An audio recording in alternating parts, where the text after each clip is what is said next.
Bom dia, a graça e paz. Bem-vindos a mais um dia de devocional e do plano de leitura bíblico. Lembrando que nós estamos fazendo o plano de leitura da Bíblia 365. Se você quiser, na descrição vão estar os versículos que nós estaremos lendo hoje. Mas caso você queira acompanhar juntamente conosco, eu busco de vez em quando trazer algumas reflexões sobre o texto que nós estamos lendo. Então fique à vontade para acompanhar juntamente conosco. Vamos começar com uma oração. Senhor, obrigado por esse dia.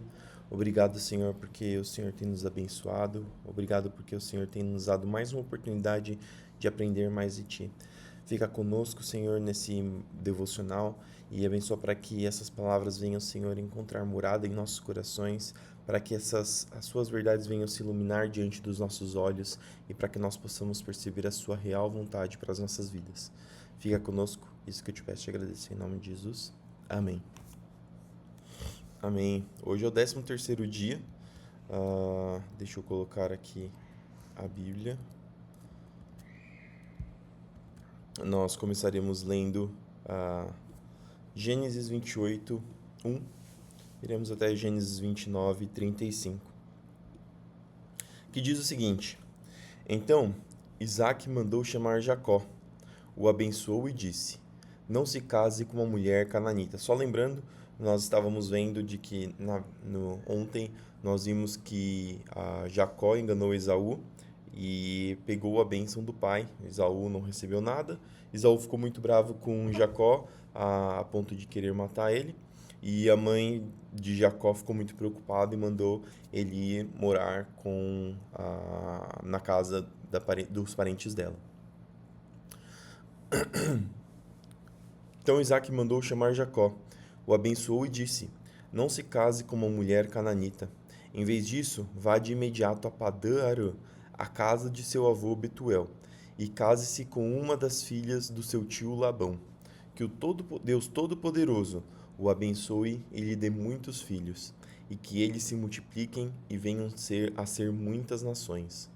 Que Deus dê a você e a seus descendentes as bênçãos que ele prometeu a Abraão, que você venha possuir essa terra na qual vive, agora como estrangeiro, pois Deus entregou essa terra a Abraão. Só um detalhe aqui, ele não quer que case com nenhuma mulher cananita, porque isso porque quando nós nos misturamos de forma intimista com pessoas que têm um costume diferente do nosso e até que vão contra nossas crenças, muitas vezes o nosso coração pode acabar mudando e deixando os nossos próprios valores. Principalmente se os valores daqueles que nós estamos se juntando são mais atrativos, e mais atrativos não significam mais corretos, mais atrativos do que os nossos. Então nós temos que levar isso para as nossas vidas. Muitas pessoas creem que talvez conseguirão se juntar com alguém e conseguirão mudar essa pessoa, mas não é tão simples assim, não é tão fácil, tanto que Isaac não queria que Jacó se casasse com uma mulher cananita, ele preferia que casasse com alguém que tinha as mesmas crenças, os mesmos costumes, para que isso não se perdesse. Verso 5. Assim, Isaac se despediu de Jacó, que foi a Padã-Arã morar com seu tio Labão, irmão de Rebeca, filho de Betuel, o arameu. Esaú soube que seu pai, Isaque, havia abençoado Jacó e o enviado a Padã-Arã para encontrar uma esposa e que, ao abençoá-lo, tinha advertido a seu irmão: Não se case com uma mulher cananita. Lembrando que aqui Esaú já tinha se casado com 2 mulheres hititas. Também soube que Jacó havia obedecido aos pais e ido a Padã-Arã. Quando ficou evidente que seu pai não aprovava as mulheres cananitas, Esaú foi visitar a família do seu tio Ismael, e além das 2 mulheres cananitas com as quais havia se casado, tomou para si uma das filhas de Ismael. E aqui, Esaú talvez tentando corrigir parte daquilo que ele tinha feito, que desagradou os pais dele, ele tentou se casar com parentes. Mas lembrando que Ismael foi o filho que Abraão teve com a serva de Sara na tentativa de corrigir ou de cumprir a promessa de Deus. Ah, então, não que vamos ver mais para frente o desfecho que isso deu, mas é Esaú tentando corrigir as suas ações no meio do tempo. E assim como às vezes a gente tenta corrigir alguma coisa remendando, você vê que fica a solução não fica tão boa quanto se a gente fizesse certo desde o começo. O nome da sua nova mulher era Maalate, irmã de Nebaiote e filha de Ismael, filho de Abraão. Neste meio tempo, Jacó partiu de Berseba e rumou a Harã. Quando o sol se pôs, chegou a um bom local para acampar e ali passou a noite. Encontrou uma pedra para descansar a cabeça e se deitou para dormir. Enquanto dormia, sonhou com uma escada que ia da terra ao céu e viu os anjos de Deus que subiam e desciam pela escada. No topo da escada estava o Senhor, que lhe disse: Eu sou o Senhor, o Deus do seu avô Abraão, e o Deus de seu pai Isaque. A terra na qual você está deitado lhe pertence. Eu a darei a você e seus descendentes. Seus descendentes serão tão numerosos quanto o pó da terra. Eles se espalharão por todas as direções, leste, oeste, norte e sul. E todas as famílias da terra serão abençoadas por seu intermédio e de sua descendência. Além disso, estarei com você e o protegerei aonde quer que vá. Um dia trarei você de volta a essa terra.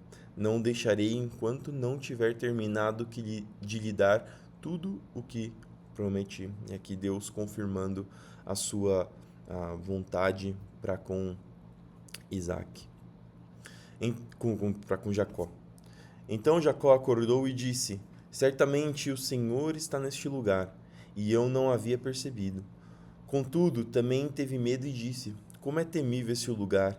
Não é outro senão a casa de Deus, é a porta para os céus. E é interessante aqui porque às vezes nós ficamos pensando em Deus como sendo algo simplesmente maravilhoso, mas existem vários relatos em que Deus se manifesta para os homens e, apesar de ser algo realmente maravilhoso, é algo temível.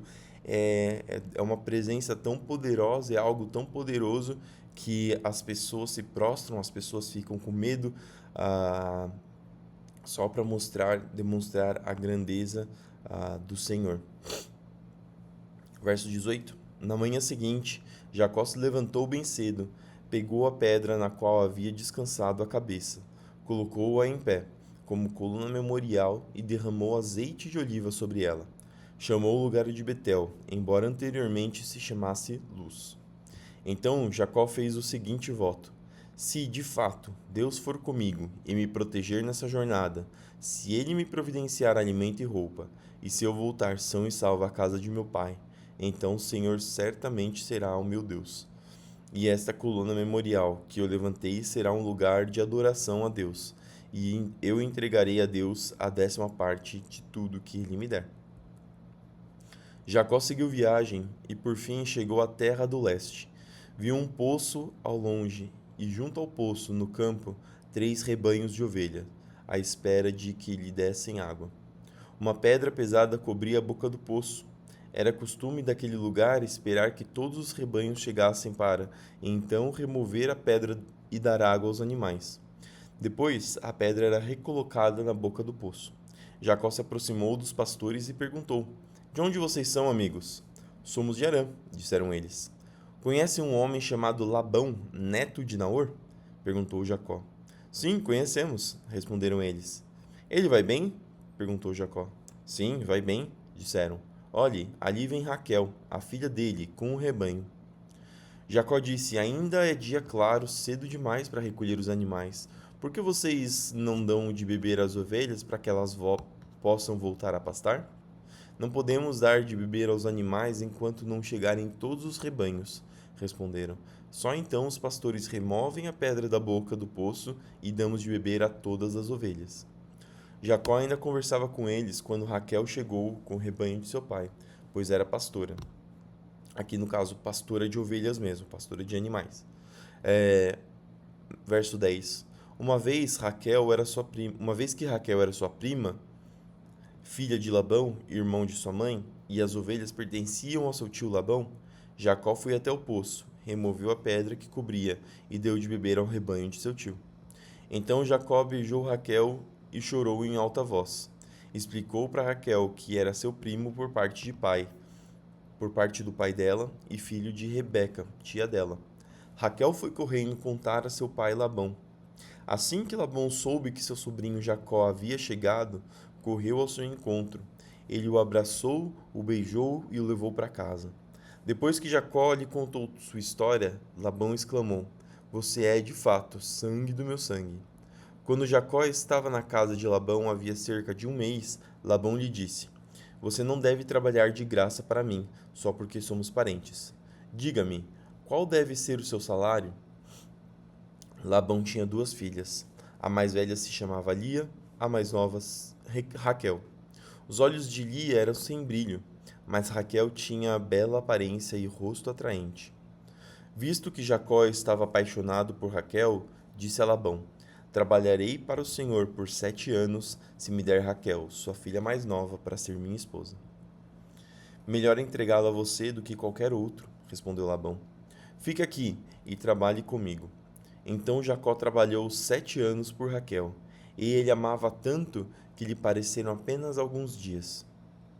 Chegada a hora, Jacó disse a Labão: Cumpri minha parte do acordo. Agora dê-me minha esposa, para que eu me deite com ela.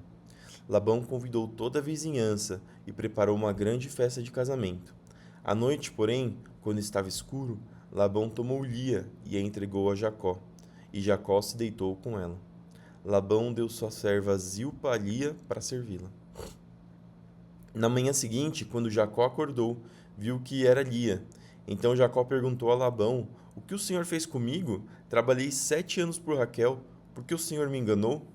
Labão respondeu: Aqui não é costume casar a filha mais nova antes da mais velha. Espere, contudo, terminar a semana de núpcias, e eu também lhe entregarei Raquel, desde que você prometa trabalhar mais 7 anos para mim. Jacó concordou em trabalhar mais 7 anos. Uma semana depois de Jacó ter casado com Lia, Labão lhe entregou Raquel. Labão deu sua serva Bila a Raquel, para servi-la. Jacó se deitou também com Raquel, a quem ele amava muito, mais que Lia. Então permaneceu ali e trabalhou mais 7 anos para Labão. Quando o Senhor viu que Lia não era amada, permitiu que ela tivesse filhos. Raquel, porém, era estéril. Lia engravidou e deu à luz um filho. E é interessante aqui porque Lia sempre estava nos planos do Senhor. Apesar de, às vezes, parecer que Jacó foi enganado, e Jacó realmente foi enganado, mas apesar da gente talvez menosprezar Lia por não ter sido a escolha de Jacó, por talvez ter sido alguém que ia contra o romance de Jacó e Raquel, estava nos planos do Senhor que Lia ficasse junto de Jacó. Tanto que nós vamos ver, mas nós vimos na verdade que de Lia vem a descendência de Jesus. Aliás, de Lia, dos filhos de Lia surge Jesus. Então, Lia estava nos planos de Deus, porque de Lia viria o Salvador da humanidade. Lia engravidou e deu à luz a um filho. Chamou-o de Ruben, pois disse: O Senhor viu minha infelicidade, e agora meu marido me amará. Pouco tempo depois, Lia engravidou novamente e deu luz a outro filho. Chamou de Simeão, pois disse: O Senhor ouviu que eu não era amado e me deu outro filho. Lia engravidou pela terceira vez e deu à luz outro filho, chamou de Levi, que é o principal dos levitas, que eram os responsáveis por fazer toda a parte do templo, todos os trabalhos do templo, de serem os sacerdotes de Deus. Da tribo de Levi veio Moisés, que salvou o povo do Egito. Então você vê aqui, vindo de Lia, as pessoas que trouxeram, que foram usados por Deus para trazer a salvação ao povo de Israel. Certamente dessa vez meu marido terá afeição por mim, pois lhe dei 3 filhos. Lia engravidou mais uma vez e deu à luz outro filho, chamou de Judá. E Jesus é descendente de Judá, Davi é descendente de Judá. Pois disse: Agora louvarei o Senhor. Então parou de ter filhos. É interessante que às vezes não está nos nossos planos, mas está nos planos de Deus. Ah, e os planos de Deus, como nós vemos aqui, são bem maiores do que os nossos, porque Jacó queria Raquel desde o começo e não queria Lia, mas através de Lia veio Levi, através de Lia veio Judá, através de Deus, às vezes vêm as coisas que vão ser bênção nas nossas vidas. Então, isso nos ensina a confiar nos propósitos de Deus para a nossa vida. Mateus 9, 18 e 38. Enquanto Jesus ainda falava, o líder das sinagogas da sinagoga local, veio e se ajoelhou diante dele. Minha filha acaba de morrer, disse, mas se o Senhor vier e puser as mãos sobre ela, ela viverá. Então Jesus e seus discípulos se levantaram e foram com ele. Nesse instante, uma mulher que havia 12 anos sofria de hemorragia se aproximou por trás dele e tocou na borda de seu manto, pois pensava: se eu apenas tocar em seu manto, serei curado. Jesus se voltou e, quando a viu, disse: Filha, anime-se, a sua fé a curou. A partir daquele momento, a mulher ficou curada. Quando Jesus chegou à casa do líder da sinagoga, viu a multidão agitada e ouviu a música fúnebre. Saiam daqui, disse ele. A menina não está morta, está apenas dormindo. Os que estavam ali riram dele. Depois que a multidão foi colocada para fora, Jesus entrou e tomou a menina pela mão, e ela se levantou. A notícia desse milagre se espalhou por toda a região. Depois que Jesus saiu dali, 2 cegos foram atrás dele, gritando: Filho de Davi, tenha misericórdia de nós. Quando Jesus entrou na casa, os cegos se aproximaram e ele lhes perguntou: Vocês creem que eu posso fazê-los ver? Sim, Senhor, responderam eles. Ele tocou nos olhos dos dois e disse: Seja feito conforme a sua fé. Então os olhos deles se abriram e puderam ver. Jesus os advertiu severamente: Não contem a ninguém. Eles, porém, saíram espalhando a sua fama por toda a região. Quando partiram, foi levado a Jesus um homem que não conseguia falar porque estava possuído por um demônio. O demônio foi expulso e em seguida o homem começou a falar. As multidões ficaram admiradas. Jamais aconteceu algo parecido em Israel, exclamavam. Os fariseus, contudo, disseram: Ele expulsa demônios porque o príncipe dos demônios lhe dá poder. Jesus andava por todas as cidades e todos os povoados da região, ensinando nas sinagogas, anunciando as boas novas do reino e curando todo tipo de enfermidade e doença. Quando viu as multidões, teve compaixão delas, pois estavam confusas e desamparadas, como ovelhas sem pastor. Disse aos discípulos: A colheita é grande, mas os trabalhadores são poucos. Orem ao Senhor da colheita, peçam que ele envie mais trabalhadores para os seus campos. Isso é um ensinamento para nós também. Ah, Talvez a sua igreja esteja com poucas pessoas, poucos trabalhadores, talvez quem está trabalhando esteja sobrecarregado. Aqui Jesus dá a solução. Orem ao Senhor da colheita, peça que ele envie mais trabalhadores para o seu campo. Lógico que tem a nossa parte a ser feita, nós temos que nos capacitar, nós temos que nos colocar à disposição. Cada um é responsável também pelo trabalho do Senhor, mas nós também devemos depender do Senhor para que ele envie mais trabalhadores para o seu campo. Salmos 11, do 1 ao 7. Ao regente do coral, Salmo de Davi. No Senhor eu me refugio. Por que então vocês me dizem: voe para os montes como um pássaro? Os perversos preparam seus arcos e colocam as flechas nas cordas. Das sombras eles atiram contra os que têm coração íntegro. Os alicerces ruíram. O que pode fazer o justo? O Senhor, porém, está em seu santo templo. O Senhor governa dos céus. Observa a todos com atenção.